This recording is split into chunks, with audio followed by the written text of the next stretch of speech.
The wait is over. Week 0 is here. We got Alabama State. We got Howard University. They're getting ready to go ahead and throw it down this weekend in the city of Atlanta in the Meac SWAC Challenge. And guess who's going to be in attendance? Yours truly. I'm going to be on the sideline or either up in the booth.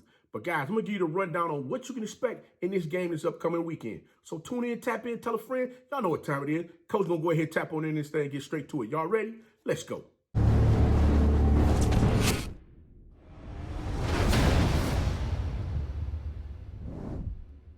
Welcome back to Tamale Sports Network with your host, Coach Walker. If you're new to the channel, please like and subscribe. Hit that notification bell so you get all up in the videos. For all my leaders out there, welcome back. Y'all know the drill. Y'all know the routine. If you haven't done so already, please like, comment, and share these videos. And tap in a friend or two and tell them to come on in. It's not a positive vibe. We're just having a good time talking about HBCU sports. And don't forget, you can follow us on all social media platforms. The links are listed down below in the description. So without further ado, we're going to go ahead and tap on in and get straight to it. Because I know y'all like, Coach, what you got going on over there? Well, I'm going to tell you right now. Howard University is coming off a 3-8 overall record last season. They were 1-4 in the Meac, losing 3 games by 6 points or less under first-year head coach Larry Scott. Now, on the other side of the ball, we got Alabama State with first-year head coach Eddie Robinson Jr., who played his collegiate football at Alabama State, winning the championship in 1991.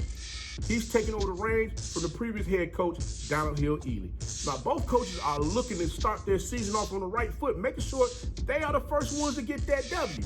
But it's going to be a tough climb. Some changes in personnel. You got to change the two here and there with your coaches. And I'm going to go ahead and give you exactly what I'm seeing from my advantage point as far as what you could possibly see in this game. Alabama State has a new head coach, which is Eddie Robinson Jr., and they got a new offensive coordinator coming over from Morehouse College, who averaged 19.5, close to 20 points per game last season, running the offense over at Morehouse College. That is Coach Williams.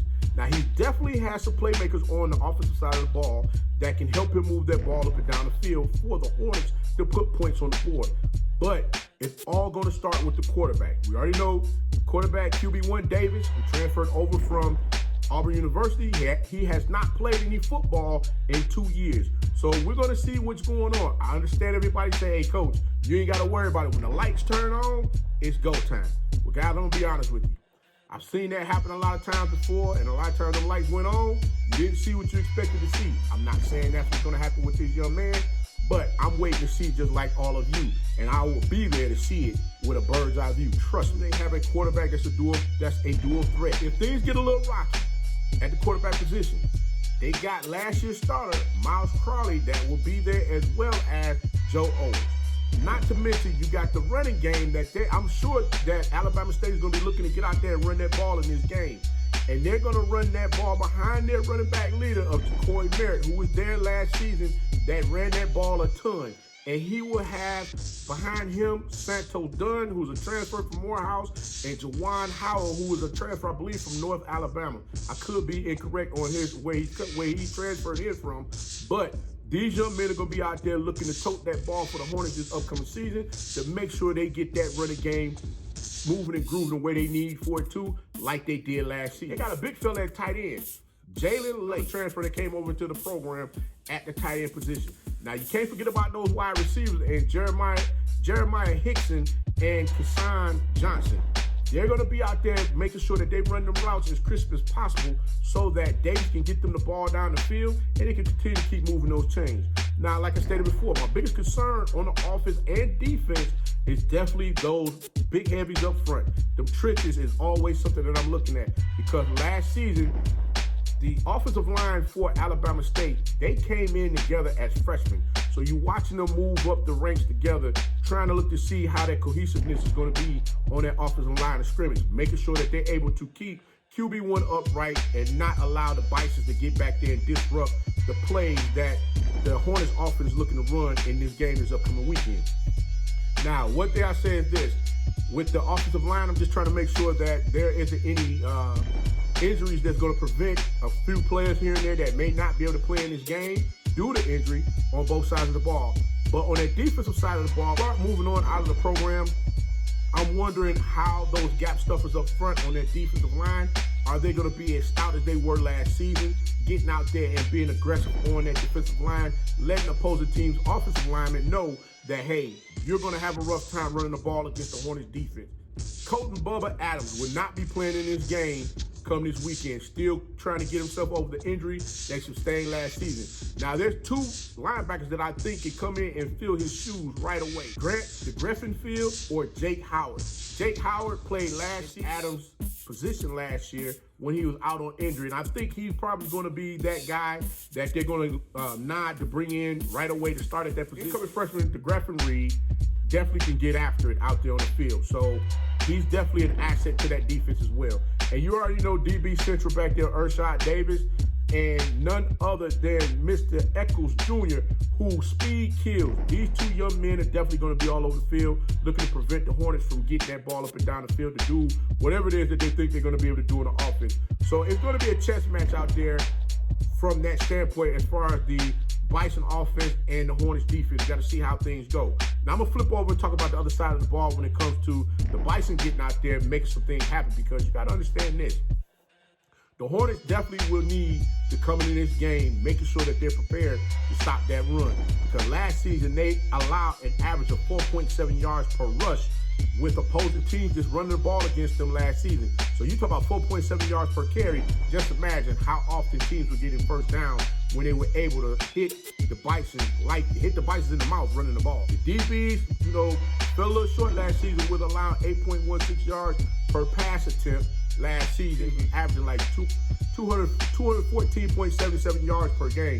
So the defense got to come out there ready to ball, and I'm sure defensive line with James Gore and Darian Brockenberg, along with linebacker Terrion Holland, got to make sure that they have those men in the box that's going to be able to stop the Hornets from running the ball. Remember, the Hornets is looking to come out there and definitely establish the run early to allow the quarterback to get comfortable in the pocket to start throwing that ball up and down the field. This will be the recipe that you will see from the Hornets in this game. Now, the defensive backs for the Bisons got to be prepared. And you already know DBs Elijah Coleman and Ray Williams, along with Kenny Gallup, would definitely make sure that any passes put up in the air against them, they're looking to go get those balls, become ball hawks, intercept those passes, and take them back the other direction, giving the Bisons more opportunities with the ball to put points on the board. Now, offensively, the Bisons got to come out as well and establish the run game. Remember, they got to put pressure on the Alabama State front seven, letting them know, hey, listen, we're going to run this ball down your throat just like you think you're going to do on our defense. We're going to find a way to establish the run to make sure we chew up as much clock as we possibly can. You know, that time of possession is a mother. If that's on your side, you can possibly get out there. You can possibly get out of there with a win, even though you have a low-scoring game. And another thing I want to mention also is when the Bison are running the ball, you definitely look forward to Ian Wheeler, Jared Hunter, and sprinkle in a little Eden James out there on that field to spread things out, letting that Hornets know, hey, listen, you're going to have to account for this speed out here on the field, because we just not going to lay down and let you think that you're going to whoop us up and down the field, because you got, a dual threat quarterback that can run the ball on offense, as well as you got the big tight end. I believe that young man is like 6'7". I think his name Lay. Lay is about 6'7". So trust me, it's going to be some mismatches out there on the field, in which you're going to see Coach Williams trying to take advantage of those mismatches with his offense against the Bison's defense. So that's something else that you want to watch as well. Bison were able to run the ball last season, averaging 4.2 yards per carry per game. So all I'm saying is they can run the ball. They got to be smart with the ball and not make crucial mistakes. This being the first game, we're going to see a lot of mistakes going on out there on the field.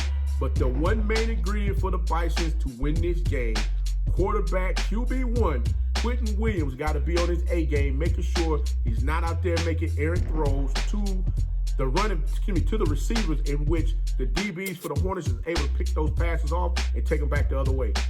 I honestly believe this is going to be a very tight winner of this game will win by 6 points or less. I'm going to say that. They're going to win by 6 points or less. I know many of you like, Coach, well, who you got in this game? Well, I'm going to be honest with you. I'm going to say that till Friday when I give my prediction. Why I say that is because I got a contest that's going on, because there's a couple of games that's happening this week, and I want to go ahead and give back to you guys like I've been doing so many times before. I appreciate all you guys. This is the start of week 0. We are here.